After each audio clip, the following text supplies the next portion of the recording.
हम लोग अपना विचार व्यक्त करने के लिए आपके समक्ष आए हैं। आज एक ऐसी घटना हुई है जो कि भारत के इतिहास में अभूतपूर्व है। आतंकवाद के गंभीर दौरों में, आतंकवाद से गंभीर रूप से प्रभावित क्षेत्रों में भी कभी इस प्रकार के सुरक्षा की चूक नहीं हुई, या यूं कहें कि सुरक्षा के साथ ऐसा मजाक नहीं हुआ जैसा आज माननीय प्रधानमंत्री जी के साथ हुआ, कि सुरक्षा के साथ हुआ। हम सभी जानते हैं कि चाहे राष्ट्र का विकास हो, राष्ट्र का हित हो या राष्ट्रीय सुरक्षा, सभी को अपनी निजी राजनीति के तराजू पर तौलते तौलते आज वह इस सीमा तक आ गए कि मोदी जी के प्रति ईर्ष्या, मोदी जी के प्रति वैमनस्य, मोदी जी के प्रति घृणा, means both in the jealousy, contempt and hatred, सरकार के रूप में अपना संवैधानिक दायित्व, राजनैतिक दल की मर्यादा और मानव जीवन का मूल्य यानी इंसानी जान की कीमत, तीनों को तार तार कर दिया। और उसी के साथ यह भी कहेंगे कि पंजाब की गरिमा को भी पूर्णतः धूल धूसरित कर दिया है। पंजाब की क्या छवि बनाई उन्होंने राष्ट्रीय अंतर्राष्ट्रीय स्तर पे। इसलिए इस विषय के ऊपर विस्तार से आपके समक्ष भारत सरकार की केंद्रीय मंत्री स्मृति ईरानी जी अब अपना वक्तव्य देंगे।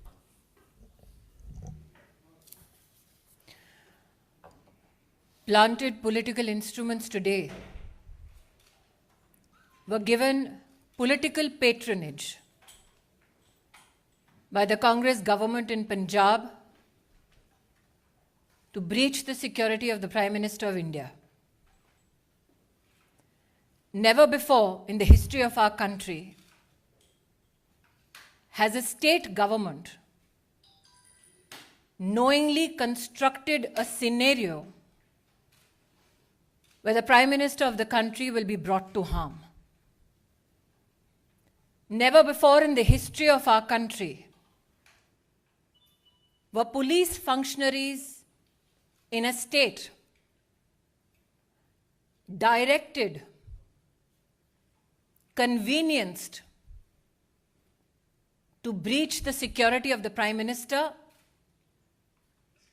and bring him to physical harm.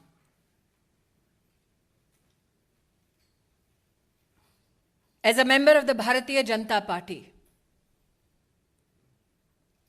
I am sure the nation shares our outrage at this incident. We know that the Congress party hates Modi, but today they tried to harm the Prime Minister of India. Such is the breakdown of law and order in the state of Punjab that the DGP police claims he is incapable of providing security support to the Prime Minister's office, to the Prime Minister's security detail. Such is the state of administration in Punjab that a security detail, a security run, that is a protocol administratively to be followed for the head of state, was today dismantled so that Narendra Modi could be brought to harm. The questions we as BJP Karyakarta and the nation needs to ask the Congress government in Punjab: why did the DGP police give an all clear to the Prime Minister's security detail for the route that the Prime Minister was to undertake? Who in the Punjab government gave information about the Prime Minister's route to individuals who planted themselves atop the flyover. Video evidence now publicly available brings such questions to the fore. When the Prime Minister's security detail contacted Punjab Police with regards to the circumstance of the Prime Minister's cavalcade atop the flyover, where there was a 20-minute exposure and a breach of security of the Honorable Prime Minister, why did those who lead security arrangements on behalf of the state government not respond to any call or efforts to communicate to secure the Prime Minister? As Sudhanshu ji has said, these are not mere charges. This is the reality of Punjab under a Congress government. What enrages people like us even more is this: that when the Prime Minister of India had his security breached, Congress leaders erupted with joy, asking him how his Josh was.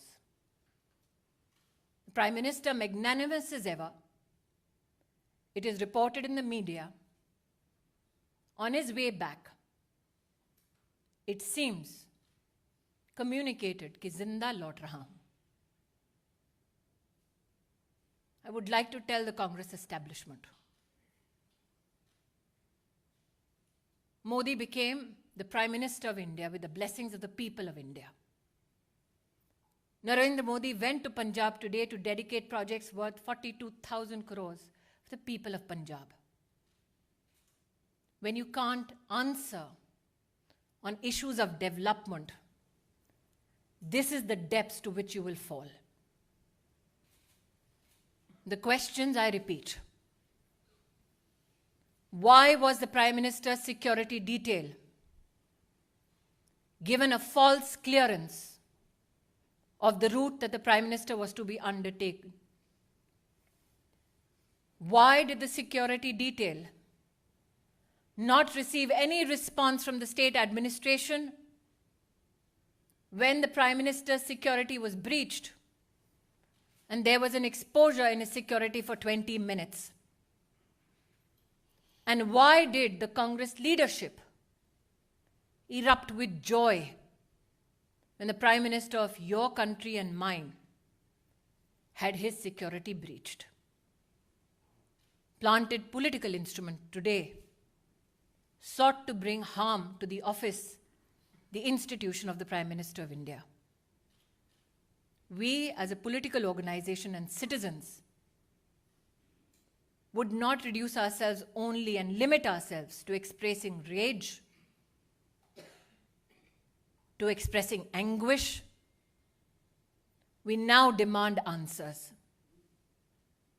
We as Karyakartas, me and Sudhanshu ji, believe that the MHA has asked for a report on this issue. And my hope is that those who tried to bring the Prime Minister to physical harm are met with justice. Bharat के इतिहास में आज पंजाब की पुण्य धरती पर कांग्रेस के खूनी इरादे नाकाम रहे. जो लोग कांग्रेस पार्टी में मोदी से घृणा करते हैं, वो आज देश के प्रधानमंत्री को, उनकी सिक्योरिटी को किस तरह से भंग किया जाए उसके लिए प्रयासरत थे.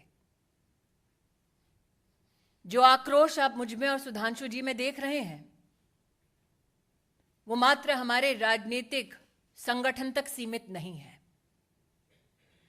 हमने बार बार कहा, नफरत मोदी से कांग्रेस को है,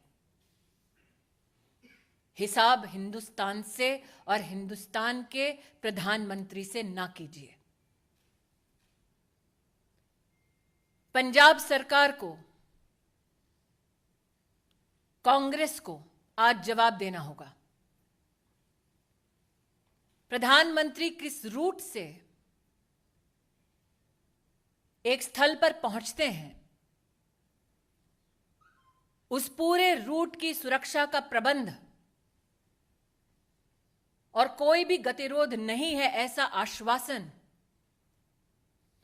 पंजाब पुलिस ने प्रधानमंत्री जी के सुरक्षा दस्ते को दिया। क्या जानबूझकर प्रधानमंत्री जी के सुरक्षा दस्ते को झूठ बोला गया?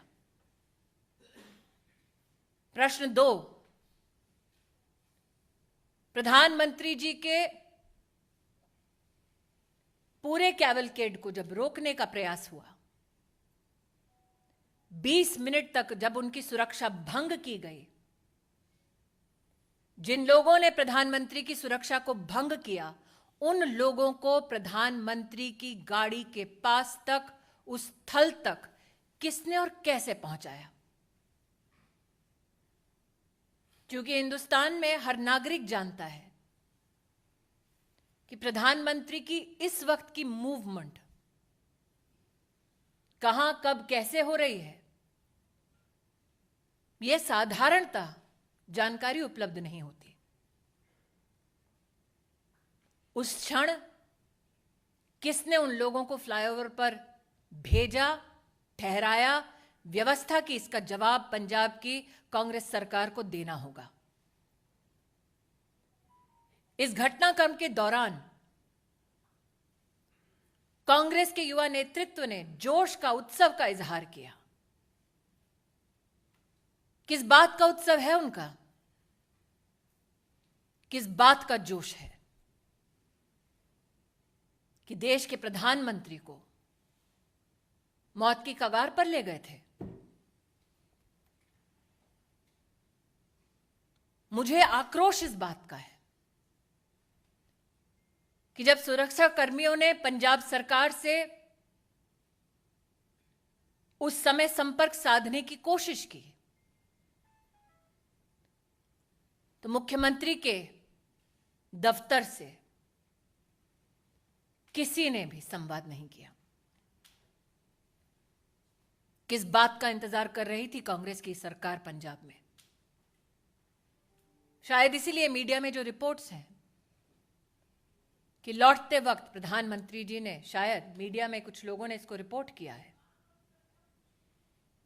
कि चन्नी जी के लिए संदेश दिया कि जिंदा लौट रहा हूं।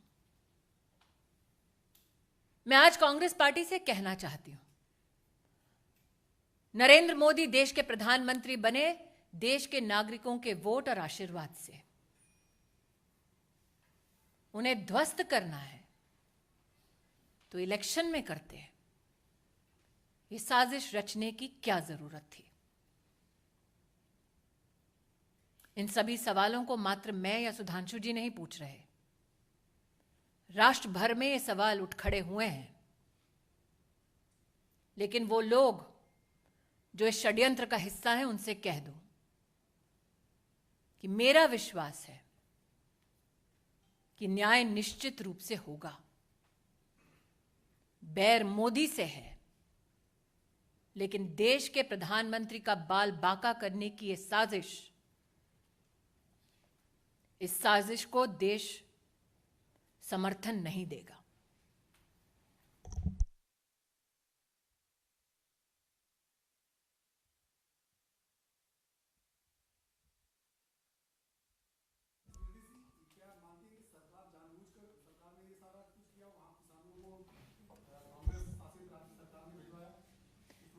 नीरज जी, आप इतने वर्षों से पत्रकारिता कर रहे हैं, प्रधानमंत्री का दस्ता इस वक्त कहां है? आप इसका जवाब दे पाएंगे? ये सिर्फ सुरक्षा कर्मी, सुरक्षा बल और पुलिस जानती है। उस क्षण उस फ्लाईओवर पर लोगों को किसने पहुंचाया? दूसरा प्रश्न, प्रधानमंत्री जब निकले, प्रस्थान किया जब उन्होंने, तो पंजाब की डीजीपी ने आश्वस्त किया था कि कोई गतिरोध नहीं है। तो क्या वो झूठा आश्वासन था? जब 20 मिनट तक फ्लाईओवर पर प्रधानमंत्री की सुरक्षा भंग हुई, सुरक्षा दस्तावेज जब बार बार फोन कर रहा था, संवाद स्थापित करने की कोशिश कर रहा था, तो क्यों हाथ खड़े कर दिए पंजाब की सरकार ने? यह आकस्मिक नहीं हुआ, एक षड्यंत्र है, ऐसा व्यतीत होता है। एक टेक्निकल बात यह भी है कि आप लोगों ने जैसे Z+ सिक्योरिटी सुनी होगी, उसके ऊपर होती ASL एडवांस सिक्योरिटी लाइजनिंग, और उसके ऊपर होती है SPG, जिसमें सारे रूट को सैनिटाइज करना लोकल पुलिस की जिम्मेदारी होती है। तो अब उस हिसाब से आप स्वयं तय कर सकते हैं कि ये चूक है या षड्यंत्र, या आप तय करिए। स्मृति जी, ये माना जाए कि अगला जो रैली है, प्रधानमंत्री उसको संबोधित नहीं कर पाएंगे सुरक्षा की खामियों के चलते, आने वाले दिनों में जो रैलियां होंगी। जी हिमांशु जी। स्मृति जी, मेरा सवाल ये है, एक तरफ कांग्रेस ये कह रही है कि अंतिम समय तक उनको रूट चेंज किया गया, ये नहीं बताया गया, दूसरी तरफ आप ये कह रही है साजिश है। किस तरीके से आप इसको साजिश बता रहे हैं? क्योंकि कांग्रेस कह रही है, आप मुझे ये कह रहे हैं कि कांग्रेस पार्टी ये कह रही है अपनी सरकार के माध्यम से कि उनको ये नहीं पता कि उनके प्रदेश में प्रधानमंत्री जी कहां हैं? क्या ये संभव है? जैसा कि सुधांशु जी ने आपको भी पूरी सिक्योरिटी डिटेल दी, सिक्योरिटी रन पूरे रूट पे करने का दायित्व पंजाब सरकार और पंजाब पुलिस के पास है। क्या आपके इस प्रश्न में इस बात का उत्तर छिपा हुआ है कि जानबूझकर सिक्योरिटी का पूरा प्रोटोकॉल फॉलो नहीं किया गया? एक बिंदु और भी है इसमें, जवाब पंजाब सरकार देगी या कांग्रेस पार्टी देगी प्रधानमंत्री जी के रूट पे। और चिंता मत करिए, प्रधानमंत्री जी का रास्ता कांग्रेस रोकती रही और देश की जनता मार्ग प्रशस्त करती रही। मुख्यमंत्री भी 6 बजे प्रेस कॉन्फ्रेंस करने वाले हैं पंजाब के। चलिए, जो फोन पर नहीं आए वो टीवी पे तो आएंगे।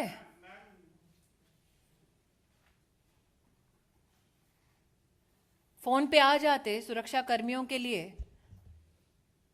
तो शायद प्रेस कॉन्फ्रेंस करने की नौबत नहीं आती। और पंजाब के मुख्यमंत्री, उनकी कितनी काबिलियत है, ये कांग्रेस पार्टी के पंजाब प्रदेश के अध्यक्ष से पूछिए ना।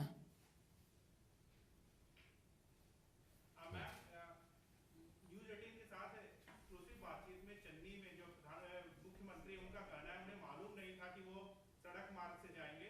किसको मालूम नहीं था? उनको मालूम नहीं था। गृह मंत्रालय की जिम्मेदारी और मुख्यमंत्री कौन है पंजाब का?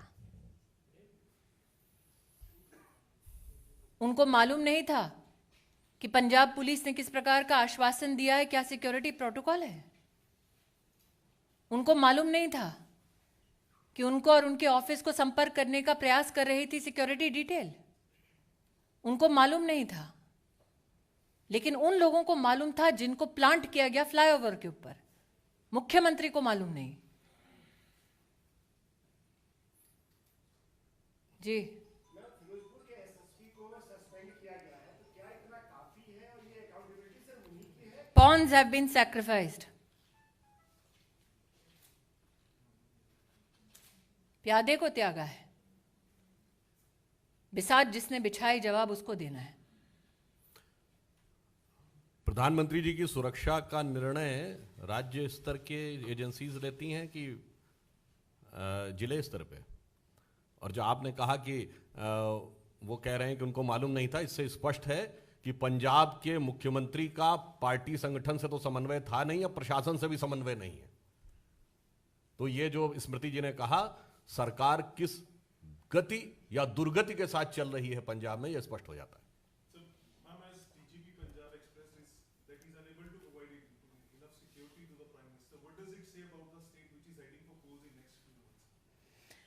When you bring a calculated, structured and politically directed security breach to the office of the Prime Minister. You sully the name of the institution. You sully the office that you hold. But more so, can somebody who is a part of an administration that is responsible to provide security deliberately partake in dereliction of duty so that the Prime Minister is brought to physical harm?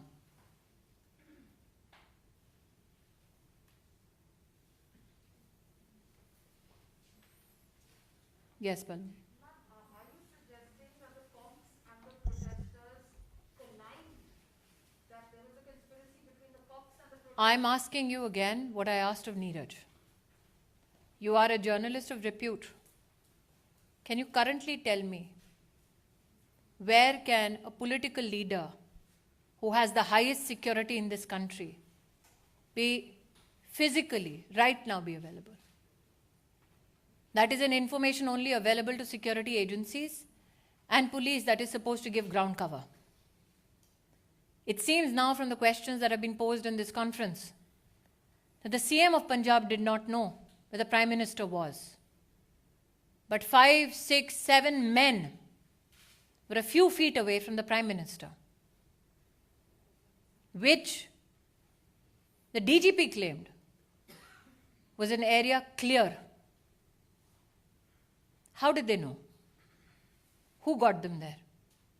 That is a question that is now being posed.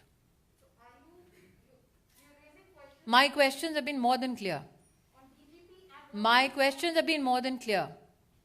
You tell me, madam, when the Chief Minister of a state is called and told that the Prime Minister of India is in harm's way, which Chief Minister does not respond?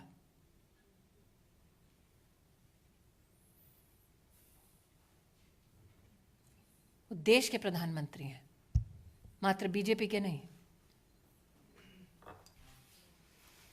Thank you. और कुछ एक मैं अंत में एक बात ये भी कह दूं जो आपने कही, जब कांग्रेस पार्टी का कोई ऑफिशियल व्यक्ति ये कहता है कि हाउ इज द जोश, तो ये हृदय में बहुत वेदना और जनता में स्तब्धता उत्पन्न करता है. और मोदी जी विगत 50 वर्षों से जोश के साथ देश के लिए काम कर रहे हैं, ये वो पार्टी के लोग कह रहे हैं. तो एक पंक्ति कहना चाहूंगा, बहुत बर्फीला और ठंड का मौसम है ना, तो न जो बर्फ की आंधियों से लड़े हैं, कभी पग न उनके शिखर पर पड़े हैं, जिन्हें देश से कम अधिक प्यार खुद से, वही मुंह छुपाकर विदेश में पड़े हैं.